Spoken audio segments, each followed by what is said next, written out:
Kisah Arwah Jembatan Merah Surabaya. Kancing kuno pembawa kutukan. Angin malam Surabaya berembus kencang, membawa aroma asin dari laut dan sedikit debu jalanan. Di bawah kerlap-kerlip lampu kota yang mulai redup, Jembatan Merah membentang kokoh, sebuah ikon sejarah yang kini diselimuti desas-desus mistis. Bagi sebagian orang, itu hanya jembatan tua. Bagi kami, tim Malam Misteri, itu adalah tantangan terbaru. Aku Arya, si kepala suku ambisius yang selalu mencari konten viral.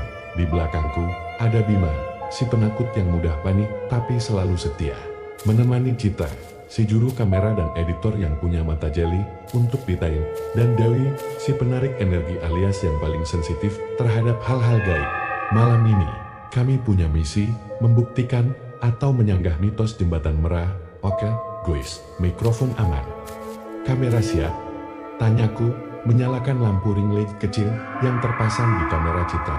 Wajah kami terpampang jelas, diwarnai cahaya buatan di tengah remang-remang malam. Aman, ya, papi. Kenapa harus di sini sih? Bima beringsut, menatap tiang-tiang jembatan yang tinggi menjulang, seolah setiap sudutnya menyimpan mata tak terlihat. Bulu kuduknya sudah meremang duluan. Bima, kalau bukan di tempat angker kaya gini, kita mau dapat views dari mana? Timpalku sambil terkekeh. Jembatan Merah ini legend banget konon. Banyak pejuang kemerdekaan yang tewas di sini. Ada yang bilang arwahnya masih gentayangan, nangis-nangis di malam hari. Penampakan tentara tanpa kepala itu yang paling populer. Dewi menghela napas. Makanya, aku agak gak srek. Ini kan makam tak bernama. Ya, gak sopan. Kalau kita main-main, justru itu. Kita bukan main-main. Kita mendokumentasikan, bukti ilmiah versus mitos turun-temurun. Ujarku, mencoba terdengar serius, padahal dalam hati, aku hanya ingin channel kami meledak. Kami mulai berjalan perlahan, di atas jembatan. Lampu-lampu jalan, di sisi jembatan, memancarkan cahaya kekuningan yang temaram, menciptakan bayangan panjang, yang menari-nari setiap kali mobil lewat. Suara klakson sesekali memecah keheningan. Terasa aneh di tengah suasana mistis yang kami bangun. Citra mulai merekam. Ia mengarahkan kamera ke sekeliling, menangkap detail bangunan tua, aliran sungai di bawah, dan wajah tegang Bima. Oke, opening shot dulu. Guys, senyum dong, katanya, mencoba mencairkan suasana. Selamat datang kembali di Malam Misteri. Aku memulai pembukaan videoku dengan semangat. Malam ini, kami ada di salah satu tempat paling legendaris di Surabaya, Jembatan Merah. Jembatan ini adalah saksi bisu kekejaman perang, dan banyak arwah pejuang yang bersemayam di sini. Malam ini, kita akan coba membuktikan apakah Jembatan Merah benar-benar berpenghuni. Setelah intro singkat, kami mulai berjalan perlahan. Menyusuri trotoar jembatan, aku sengaja berjalan paling depan, sesekali berbicara ke kamera, memancing suasana. Oke, teman-teman, sejauh ini belum ada yang aneh. Mungkin para penghuni lagi tidur. Candaku. Bima menyikutku pelak. SST, jangan mancing-mancing, ya. Dewi mengamati sekeliling, matanya menyipit. Aku merasa ada yang beda, bisiknya. Suaranya pelan dan serius. Udara di sini lebih dingin dari biasanya. Kami terus berjalan, berhenti di beberapa titik yang menurut risetku paling sering terjadi penampakan. Citra mengarahkan kamera ke bawah jembatan, ke arah sungai yang gelap. Sudah ada yang merasa merinding? Tanyaku. Tiba-tiba, lampu ring light di kamera Citra berkedip-kedip, lalu mati total blow. Baterainya full kok. Citra mengguncang-guncang kameranya, layar monitornya gelap. Ya, mungkin baterainya mau habis. Bima menyahut, tapi suaranya terdengar ragu. Nggak mungkin, baru diganti. Citra menekan-nekan tombol saat kami sibuk dengan kamera. Sebuah suara sama tiba-tiba terdengar, langkah kaki, berat, lambat, seolah ada seseorang yang menyeret kakinya. Suara itu datang dari arah ujung jembatan yang gelap. Tempat lampu-lampu sudah mulai redup. Dengar nggak? Dewi berbisik. Suaranya tercekat, wajahnya pucat pasir. Kami semua terdiam, menajamkan pendengaran. Suara langkah kaki itu semakin mendekat, tap-tap-tap.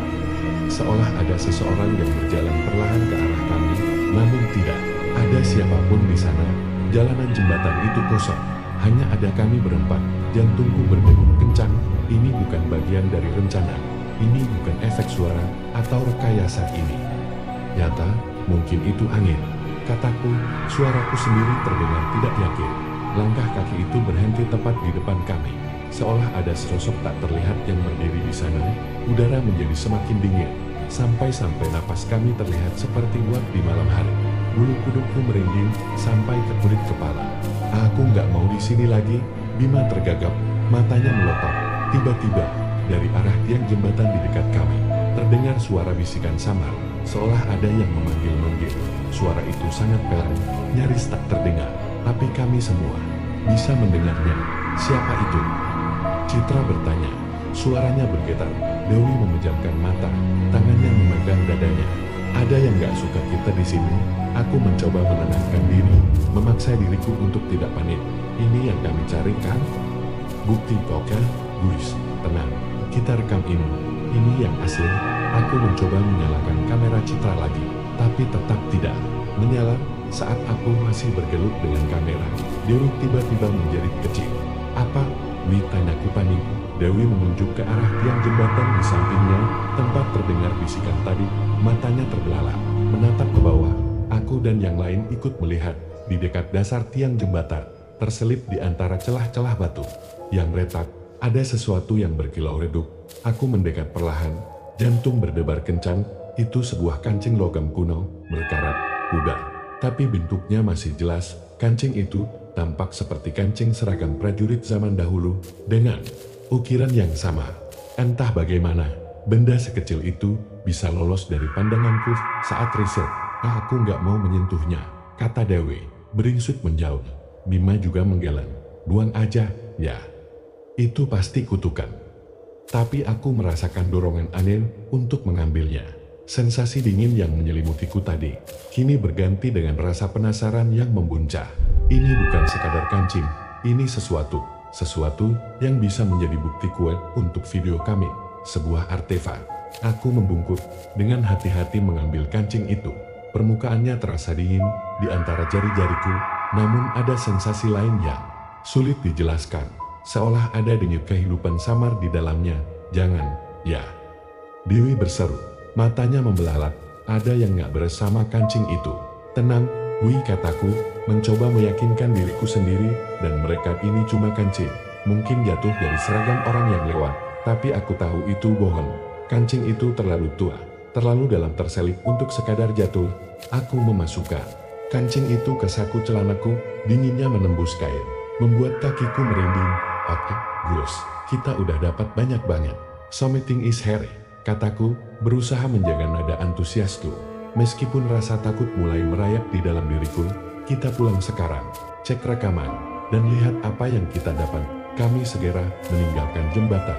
Langkah kami dipercepat oleh rasa takut yang memuncak. Jembatan merah kini terasa jauh lebih menakutkan daripada saat kami tiba. Aku tersenyum puas, memegang kancing logam kuno itu erat-erat di saku celanaku. Ini baru awal, bisikku dalam hati. Merasa menang, aku tidak tahu bahwa souvenir kecil itu adalah sebuah gerbang yang baru saja kami buka, membawa pulang lebih dari sekadar cerita untuk video kami. Kancing logam kuno yang ditemukan Arya di jembatan merah itu kini berada di saku celananya, dingin dan asing. Sejak kembali dari jembatan merah, suasana di kontrakan mahasiswa mereka terasa berbeda. Udara yang biasanya hangat dan ramai kini terasa berat, diselimuti bayangan yang tak terlihat. Malam pertama setelah kejadian di jembatan merah, tidak ada yang bisa tidur nyenyak. Aku, Arya, mencoba meyakinkan diriku bahwa itu hanya efek dari adrenalin dan ketegangan. Namun, perasaan tidak nyaman itu berakar dalam. Saat memejamkan mata, bayangan-bayangan samar terus menari di benakku. Lampu ring light yang mati mendadak. Suara langkah kaki tak terlihat, dan bisikan dari tiang jembatan. Kancing di saku celana jeansku terasa dingin menusuk, seolah membakar kulitku. Pagi harinya, suasana kontrakan terasa ganjil. Biasanya, pagi kami diawali dengan celotehan Citra yang sibuk mengedit video atau Bima yang selalu protes karena dibangunkan. Tapi pagi itu, semua hening.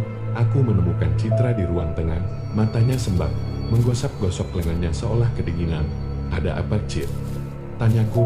Dingin banget, ya, katanya, suaranya parah. Padahal aceh mati. Aku semalam dengar suara aneh dari kamar Bima. Baru saja kami bicara, Bima keluar dari kamarnya dengan wajah pucat pasi dan rambut acak-acakan. Kalian dengar itu? Suara ketukan di dinding, kayak orang nyakar-nyakar tembok dari dalam. Ia menatap kami dengan mata ketakutan, dan aku mimpi buruk. Ada tentara tanpa kepala ngejar-ngejar aku di jembatan merah. Tangannya nyakar-nyakar. Tanah, jantungku mencelos. Mimpi buruk yang sama dengan Bima. Aku sendiri juga bermimpi dikejar bayangan hitam. Tapi di mimpiku, bayangan itu punya seragam tua dan bau amis darah. Aku tidak menceritakan detail ini pada mereka. Takut menambah kepanikan. Dewi muncul dari kamarnya. Wajahnya lesu. Aku juga. Udah 3 kali kebangun semalam. Kayak ada yang ngawasin aku dari jendela. Dingin banget. Ia memegang kepalanya. Kepalaku sakit banget. Sejak hari itu, kejadian-kejadian aneh semakin sering terjadi dan tak lagi bisa dijelaskan secara logis. Lampu di dapur, yang baru saja kami ganti bohlamnya, sering berkedip-kedip tak beraturan, lalu mati total selama beberapa menit sebelum menyala lagi. Pintu kamar mandi yang tertutup rapat, tiba-tiba saja terbuka lebar saat tidak ada siapapun di dekatnya. Kami bahkan sesekali mendengar suara bisikan samar dari sudut-sudut rumah yang kosong, seolah ada yang sedang berbisik dalam bahasa yang tidak kami mengerti. Suasana kontrakan yang biasanya hangat dan ramai oleh obrolan kami, kini terasa diselimuti aura dingin dan tegang. Kami mencoba untuk menganalisis rekaman dari jembatan merah, berharap menemukan jawaban atau setidaknya sesuatu yang bisa dijadikan konten. Namun, apa yang kami temukan justru memperparah ketakutan kami. Rekaman citra dipenuhi glitch aneh. Ada frame yang tiba-tiba hitam putih, lalu berwarna merah pekat seperti darah. Suara kami seringkali hilang dan digantikan oleh white noise yang diselingi suara desisan panjang, seperti napas berat seseorang. Lebih mengerikan lagi, ada bayangan-bayangan samar melintas di beberapa rekaman, terlalu cepat untuk diidentifikasi, namun cukup jelas untuk membuat kami merinding. Ini bukan kerusakan kamera biasa. Citra bergumam, matanya melebar menatap layar laptop. Ini seperti ada yang mengacak-acak rekaman kita. Video yang kami unggah di YouTube pun mengalami masalah. Awalnya views memang naik drastis karena judulnya yang provokatif. Namun, beberapa jam kemudian, kami mulai menerima komentar-komentar aneh. Videonya nggak bisa dibuka. Ada suara aneh, kayak orang nangis. Kok ada muka seram lewat sekilas. Kami mencoba mengecek video di channel kami, dan ternyata benar. Ada beberapa frame yang jorok, menunjukkan wajah samar yang mengerikan, dan beberapa bagian audio yang tadinya bersih, kini terdengar suara desisan atau bahkan gumaman samar. Kami langsung menghapus video itu, khawatir akan menimbulkan masalah lebih lanjut. Dampak dari semua ini mulai memengaruhi kondisi fisik dan mental kami. Dewi, yang paling sensitif, seringkali merasa lemas dan demam tanpa sebab yang jelas. Ia selalu merasa kedinginan, bahkan saat cuaca Surabaya panas menyengat, kulitnya pucat, dan kantung matanya menghitam seperti panda. Ia seringkali merasa ada yang menyentuh pundaknya, atau ada napas dingin di tengkuknya.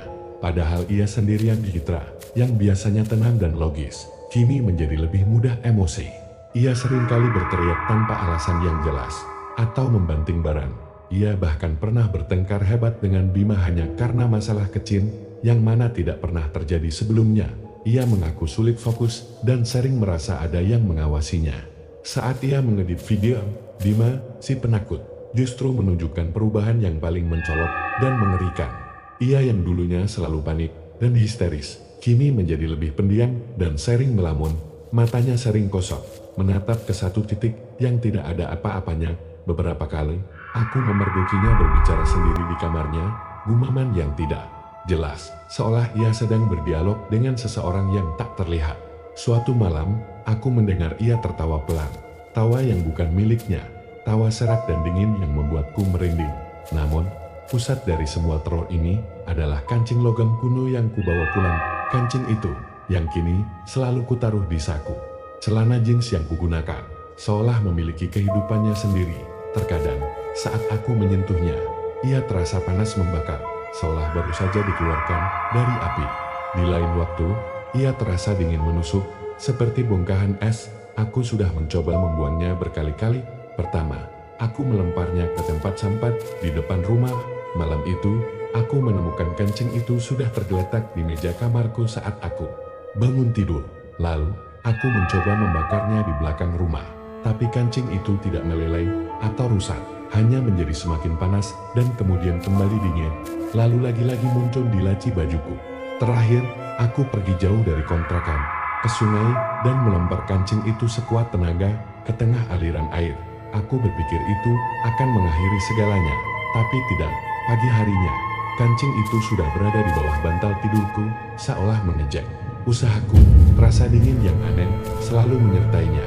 Ada aroma samar seperti tanah basah, dan bisi berkarat setiap kali kancing itu muncul. Aku sudah mencoba menyimpannya di kotak terkunci, tapi kancing itu selalu berhasil lolos. Rasa panik yang nyata, bukan lagi sekadar bualan, untuk konten, mulai mencengkeram kami.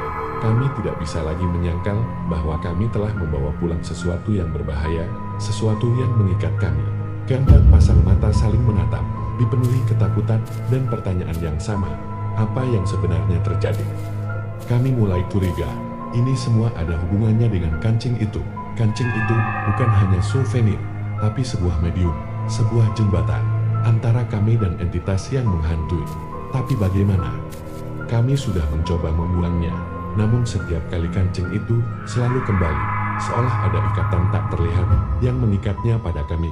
Kami harus mencari tahu apa yang sebenarnya terjadi sebelum teror itu merenggut kewarasan kami. Kancing logam kuno yang seolah memiliki kemauan sendiri itu terus kembali. Tak peduli berapa kali Arya membuangnya, ketakutan yang samar-samar di episode sebelumnya kini berubah menjadi ancaman nyata yang tak bisa lagi mereka sangkal. Sesuatu yang jahat, sesuatu yang melekat pada kancing itu, telah mengikuti mereka pulang dari Jembatan Merah. Malam-malam di kontrakan Arya menjadi mimpi buruk. Lampu sering berkedip, bukan karena masalah listrik, melainkan seolah ada yang mengedipkan matanya. Pintu kamar terkadang terbuka sendiri, menimbulkan hembusan angin dingin yang tak masuk akal di dalam rumah yang tertutup rapat. Bisikan samar terdengar dari sudut-sudut ruangan, mirip gumaman tak jelas yang membuat bulu kuduk berdiri. Aku nggak tahan lagi, ya. Citra meremas rambutnya frustrasi suatu pagi, kantung matanya menghitam.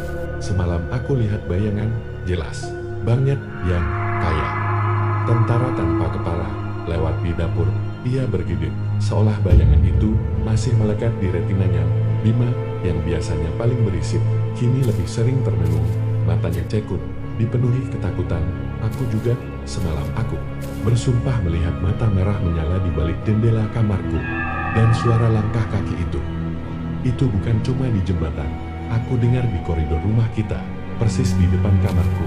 Suaranya tercekat, Dewi, yang paling sensitif, kondisinya paling parah. Ia seringkali merasa lemas, demam tanpa sebab yang jelas, dan kedinginan.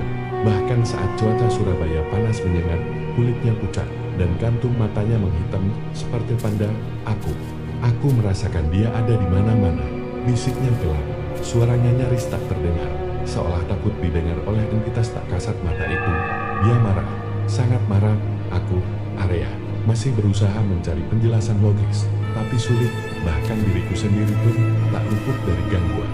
Aku sering mendengar namaku dipanggil, bukan oleh suara teman-temanku, melainkan bisikan berat yang serak, seperti suara orang tua yang sudah lama tak bicara. Setiap kali aku mencoba tidur, bayangan samar seorang pria berseragam tua selalu muncul di sudut mataku, menghilang saat aku menatapnya langsung. Keringat dingin seringkali membasahi bantal, dan aku terbangun dengan napas terengah-engah. Kancing sialan ini, gerutuku, mengambil kancing itu dari saku celana jeans yang entar. Bagaimana selalu kembali ke sana setelah berkali-kali kubuang.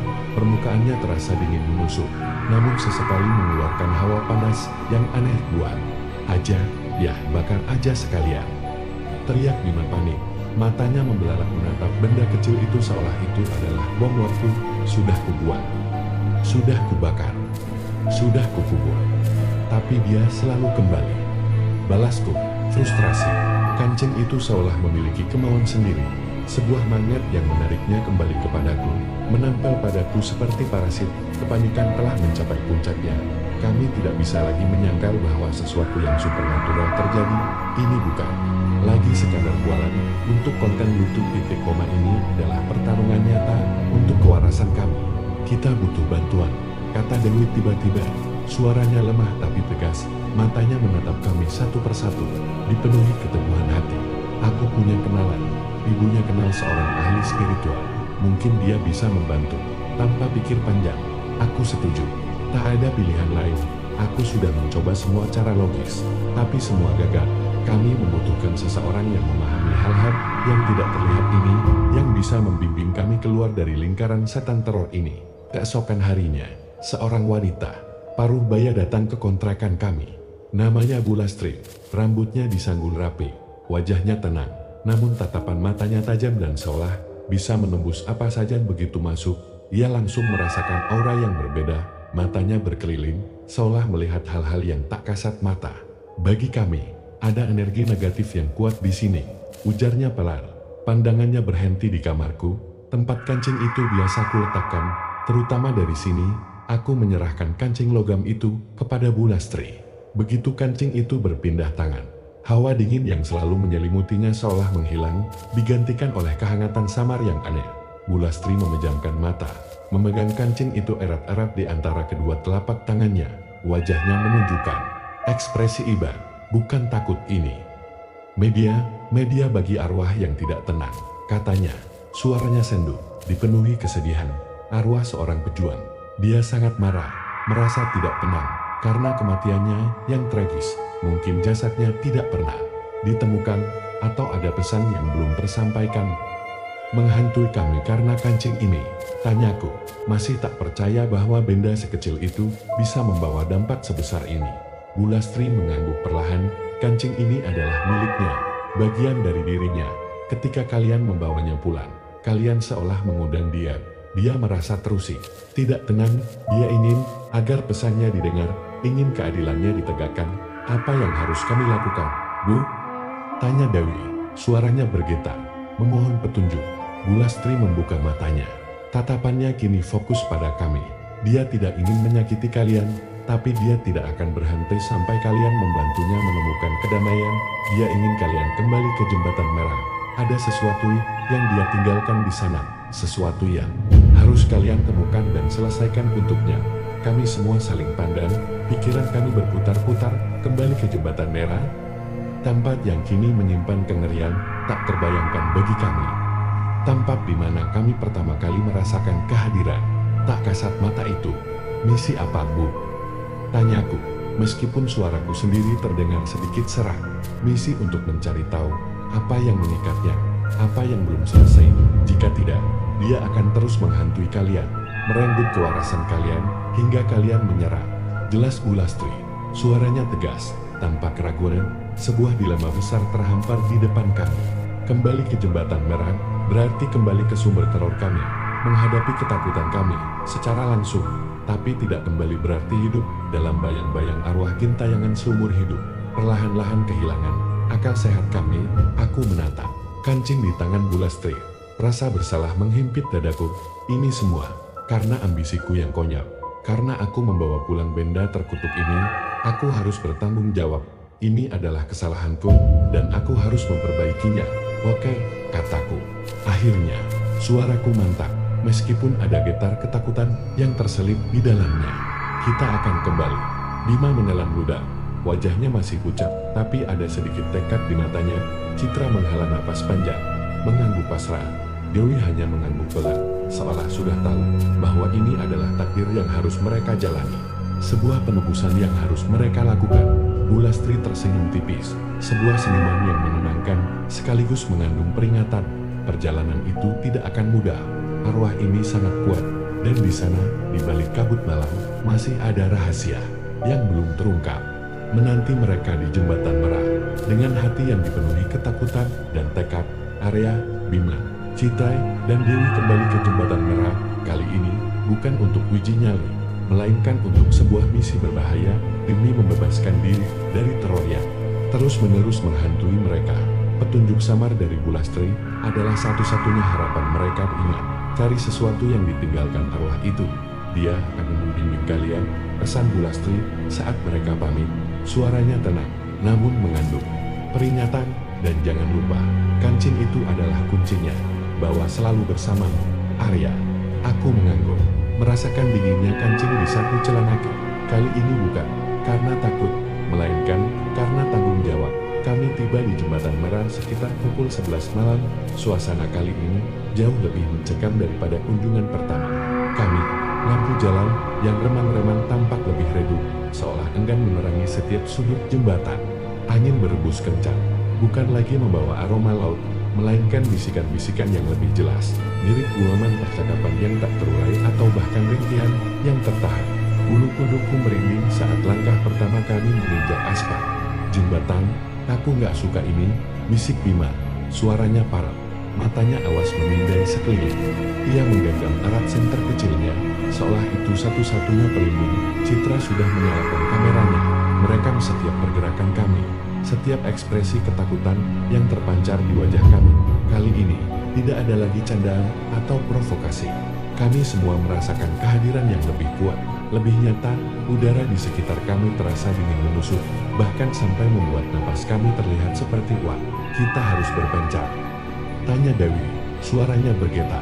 Ia tampak sangat pucat, matanya terus-menerus melirik ke arah sungai di bawah, seolah ada yang menarik perhatiannya dari sana.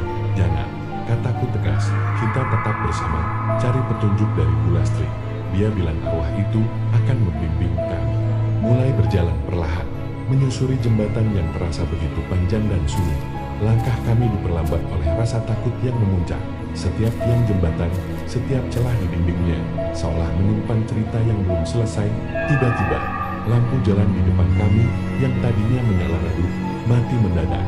Kegelapan menyelimuti area itu, hanya cahaya senter kami yang menembus kegelapan, menciptakan lingkaran cahaya kecil di tengah luasnya remang-remang. Ini nggak normal, bisik Citra, tangannya gemetar memegang kamera. Dari kejauhan, samar-samar terdengar suara tembakan, dor-dor, dor. Suara itu tidak seperti tembakan sungguhan, lebih mirip gema yang datang dari masa lalu, seolah jembatan merah sedang memutar ulang kaset kelamnya. Kami semua tersentak, saling pandang. Bima nyaris menjerit, tapi aku menahannya. Itu cuma suara dari bawah, mungkin ada yang bakar sampah, kataku, mencoba meyakinkan diri sendiri. Tapi aku tahu itu tidak masuk akal. Suara itu terlalu jernih, terlalu mirip dengan suara perang. Saat kami mendekati salah satu tiang jembatan yang lebih tua, tampak dindingnya dipenuhi lumut dan koretan zaman dulu. Dewi tiba-tiba berhenti, matanya terbelalak, menatap ke arah bayangan. Di antara pilar-pilar, ada yang lewat, bisiknya. Suaranya nyaris tak terdengar. Bayangan hitam besar, bukan dia. Aku dan Citra mengarahkan senter kami ke arah yang ditunjuk Dewi. Tapi tidak ada apa-apa, hanya pilar-pilar kokoh yang menua. Namun, ada sensasi dingin yang begitu menusuk di area itu, membuat kami bergidik. Mungkin arwah lain, kata Citra. Suaranya bergetar. Bulastri bilang, jembatan marah ini banyak penunggunya. Kami terus mencari. Setiap langkah terasa berat. Beberapa kali, kami melihat penampakan bayangan-bayangan samar melintas di antara mobil yang melaju di sisi lain jembatan, seolah ada keramaian tak terlihat di antara keramaian dunia nyata.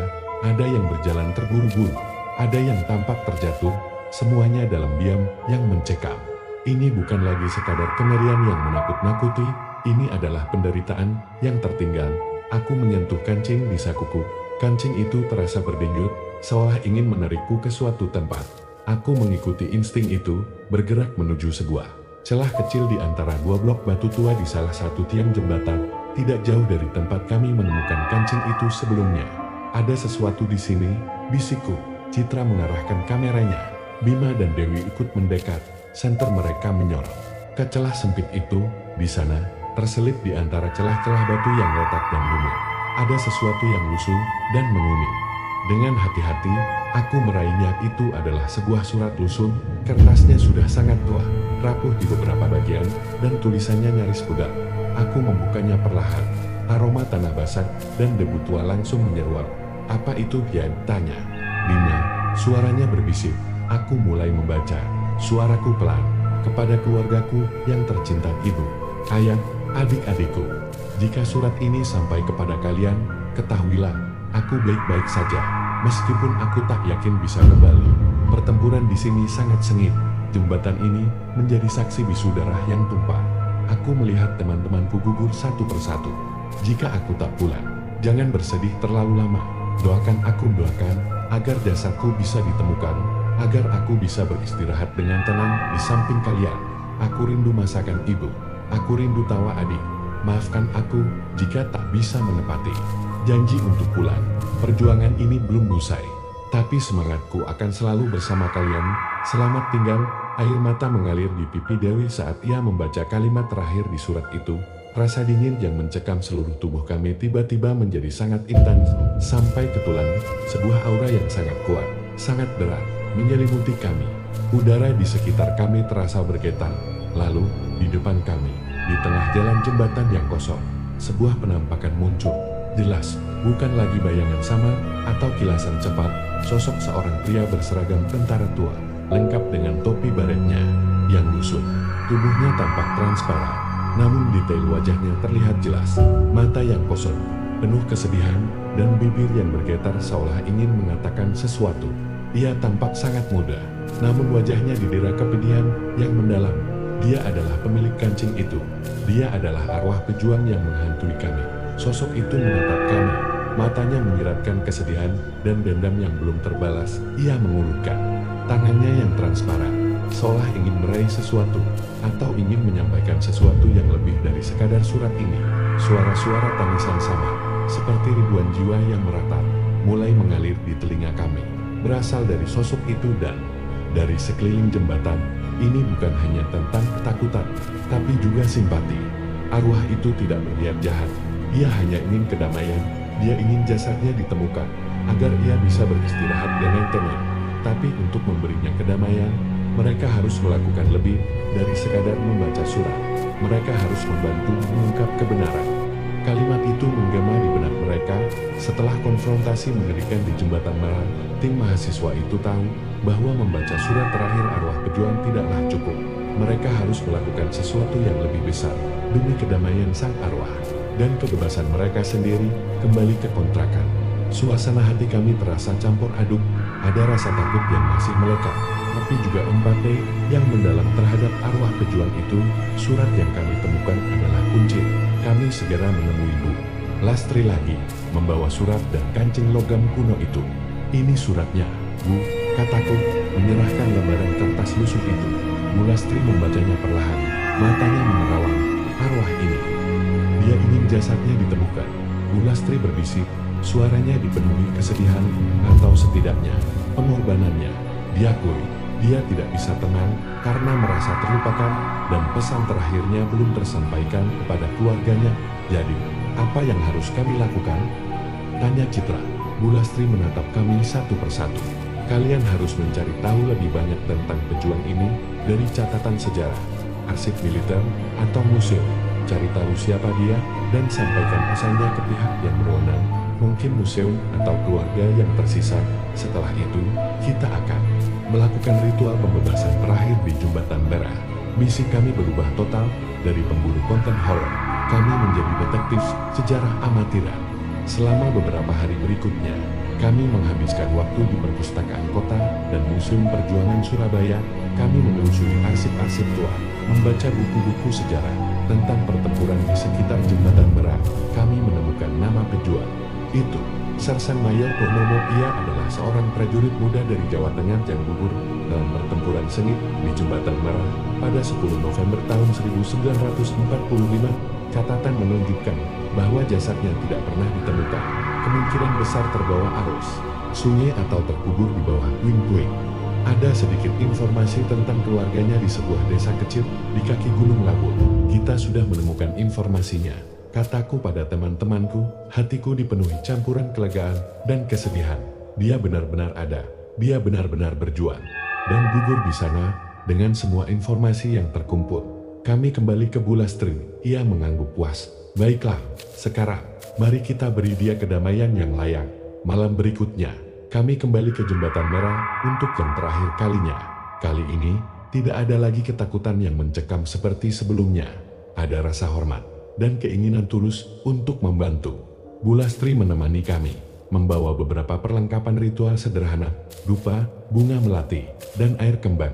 Kami berdiri di dekat tiang tempat kancing dan surat itu ditemukan. Bu Lastri memulai ritual. Ia membakar dupa, melafalkan doa-doa dalam bahasa Jawa kuno, dan menaburkan bunga melati di sekeliling area itu. Aroma harum dupa bercampur dengan udara malam yang dingin.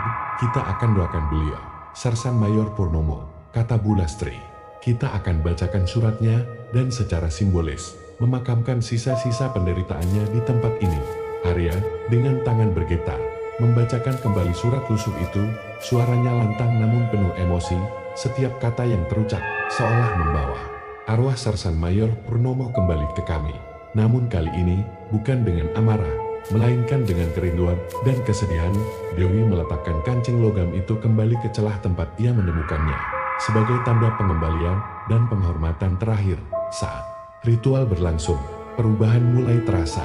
Aura dingin yang selalu menyelimuti jembatan merah perlahan menghilang, digantikan oleh kehangatan samar yang terasa menenangkan. Bisikan-bisikan dan suara-suara aneh yang selama ini menghantui kami lenyap. Penampakan tidak lagi muncul, sebuah perasaan damai yang mendalam menyelimuti seluruh area. Seolah jembatan merah itu sendiri sedang menghela napas lega. Bu Lastri tersenyum. Dia sudah tenang, katanya, suaranya lembut. Dia berterima kasih pada kalian karena telah menemukan dan menyampaikan pesannya. Dia akhirnya bisa beristirahat. Kami semua merasakan gelombang kelegaan yang luar biasa. Beban berat yang selama ini menghimpit kami akhirnya terangkat. Kami telah dibebaskan. Setelah semua ini, kami sepakat untuk tidak lagi membuat konten horor. Pengalaman ini terlalu nyata, terlalu dalam, dan telah mengubah pandangan kami tentang dunia tak kasat mata. Kami belajar bahwa di balik setiap cerita horor, terkadang ada kisah manusia yang menyedihkan, jiwa-jiwa yang hanya mencari kedamaian dan pengakuan.